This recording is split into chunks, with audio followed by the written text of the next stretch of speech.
We provide you the platform to turn your dreams into reality. Give wings to your aspirations with KR Mangalam University.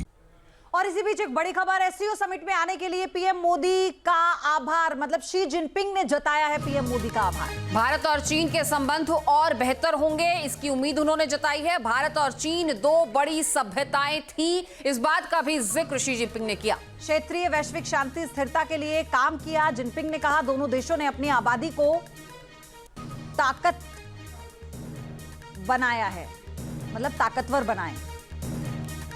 Multipolar world में रिश्ते बेहतर होने जरूरी हैं और मौजूदा हालात में साथ आना भी जरूरी है। तो विश्व की दो बड़ी आबादियां जिनका जिक्र किया और प्रधानमंत्री नरेंद्र मोदी चूंकि वहां पर मौजूद हैं तो उनके वहां पहुंचने के लिए उनका आभार जताया। शी जिनपिंग ने यह भी कहा कि दोनों ही मुल्कों ने अपनी आबादी को अपनी ताकत बनाया है।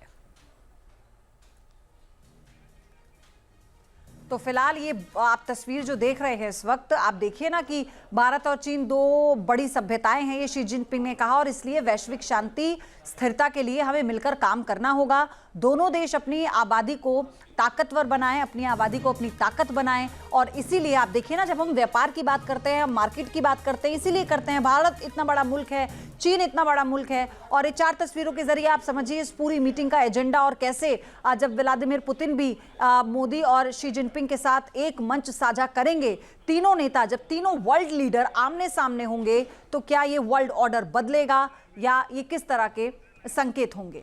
बिल्कुल, जाहिर तौर पर ये बड़े संकेत होंगे और हमारे सहयोगी मधुरेंद्र लगातार हमारे साथ बने हुए हैं। तो मधुरेंद्र, वही बात कि अपनी आबादी को अपनी ताकत बनाएं और किस तरीके से मल्टीपोलर वर्ल्ड में रिश्ते बेहतर होने जरूरी बताए हैं। शी जिनपिंग ने भी अपनी बात में पीएम का आभार जताते हुए तमाम बातों का जिक्र किया है।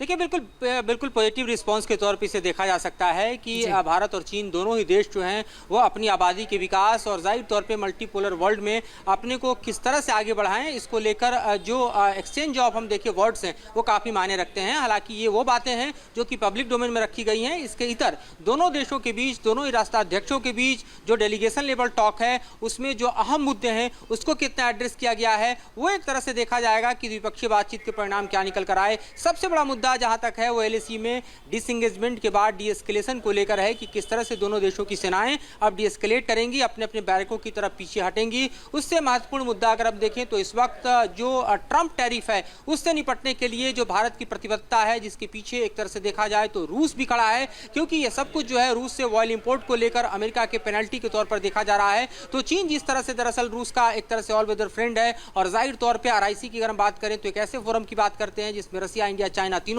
शामिल हैं। लेकिन गलवान हिंसा के बाद आरआईसी जो है वो सुसुप्त अवस्था में था, उसे पुनः जागृत अवस्था में लाने का अगर श्रेय किसी को दिया जाएगा तो वो ट्रंप को ही दिया जाएगा, जिसके कारण आप देखिए तो रूस, चीन और भारत एक बार फिर से एससीओ के इतर एक मंच पर आते हुए दिखाई दे रहे हैं। और भारत और चीन के संबंधों की बात करें तो 7 साल के बाद प्रधानमंत्री मोदी की बीजिंग यात्रा है।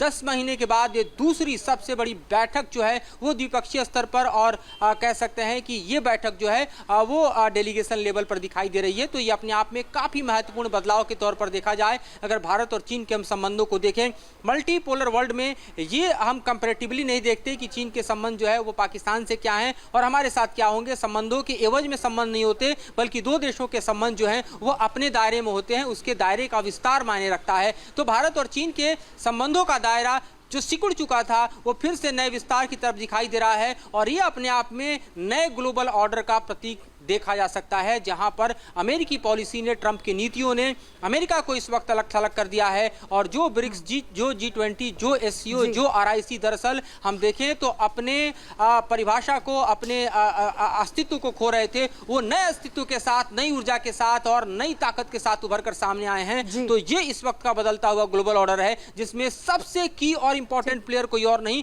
बल्कि इंडिया है, क्योंकि भारत की भूमिका से ब्रिक्स को ताकत मिलती है, भारत की भूमिका से G20 बात यह है कि चीन के साथ बैकफुट पर अमेरिका का यानी डोनाल्ड ट्रंप का आ जाना ये बताता है कि चीन को टेट फॉर टैट करना आता है। लेकिन उसी के साथ भारत ने, भले ही भारत पर उसका 50% टैरिफ लागू हो गया हो, लेकिन जवाब भारत ने भी दिया, और यही कारण है कि उसके टैरिफ को उसने नहीं बदला और भारत ने अपना स्टैंड क्लियर कर दिया।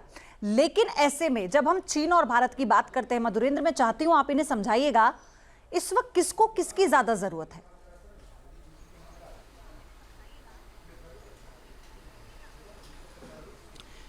देखिए, इस वक्त अगर आप देखें तो भारत को इस वक्त ब्रिक्स की जरूरत है, और अगर आप चीन को देखें तो चीन को दरअसल इस वक्त एंटी अमेरिकन फोर्सेस के तौर पर सबसे बड़ी ताकत भारत से ही मिल सकती है।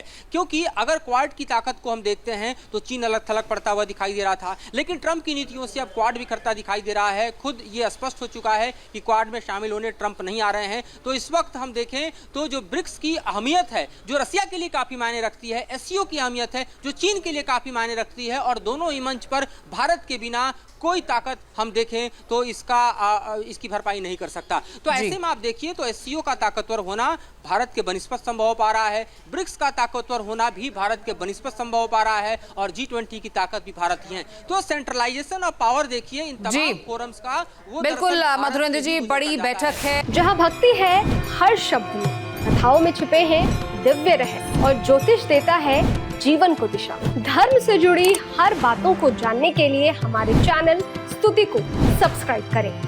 चैनल पर जाने के लिए इस लिंक पर क्लिक करें।